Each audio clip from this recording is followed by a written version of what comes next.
فہیم الدین بجنور، انہوں نے پوچھا ہے کہ شریعت میں چھپکلی اور گرگٹ مارنے کا کیا حکم ہے؟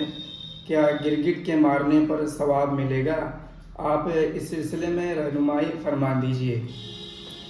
دیکھیے، کئی احادیث میں نبی اکرم صلی اللہ علیہ وسلم نے گرگٹ کو مارنے کا حکم دیا ہے، اور یہ گرگٹ کو مارنے کا جو حکم دیا گیا ہے یہ استحبابی ہے، اور گرگٹ کے مارنے پر اجر و ثواب کی بات بھی حدیث میں کہی گئی ہے۔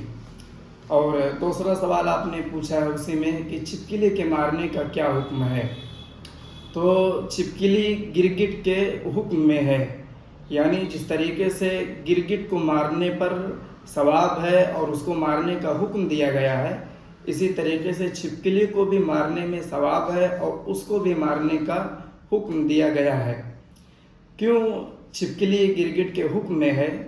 اس لیے کہ یہ چھپکلی جو ہے یہ گرگٹ کی ایک قسم ہے، اور یہ بات بھی یاد رہنی چاہیے کہ چھپکلی جو ہے یہ گرگٹ سے زیادہ خطرناک اور نقصان دہ ہے، اس لیے کہ اس میں زہریلا مادہ ہوتا ہے، اس کے اندر زہر ہوتا ہے۔ اگر یہ کھانے وغیرہ میں گر جائے تو بعض اوقات انسان کی ہلاکت بھی ہو جاتی ہے۔ اور اس کی ایک وجہ اور بھی ہے کہ یہ چھوٹی ہے، چھوٹی ہونے کی وجہ سے اس کا جسم بہت چھوٹا ہے، چھوٹے کے ہونے کی وجہ سے دیواروں پر، چھتوں پر، گھروں میں چڑھنے کی صلاحیت کی وجہ سے ہر جگہ یہ پہنچ سکتی ہے۔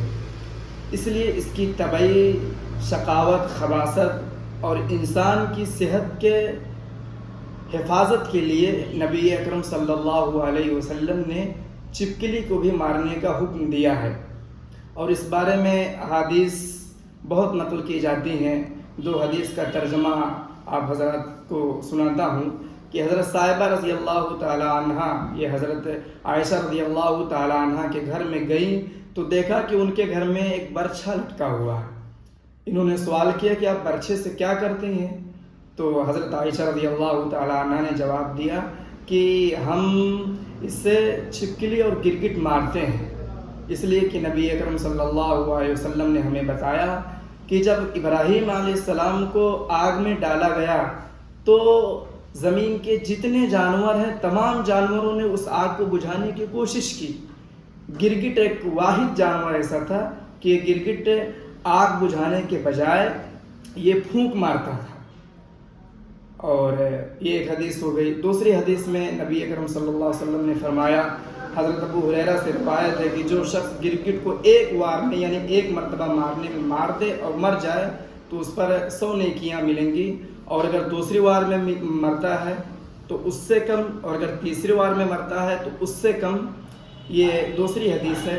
ایک بات یہ بھی یاد رہے کہ حدیث میں جو ثواب کا ذکر کیا گیا ہے یہ ثواب کو متعین کرنا مقصود نہیں ہے، بلکہ اس حدیث میں کثرت کو بیان کیا گیا ہے، یعنی زیادہ ثواب ملے گا چھپکلی اور گرگٹ کو مارنے کا۔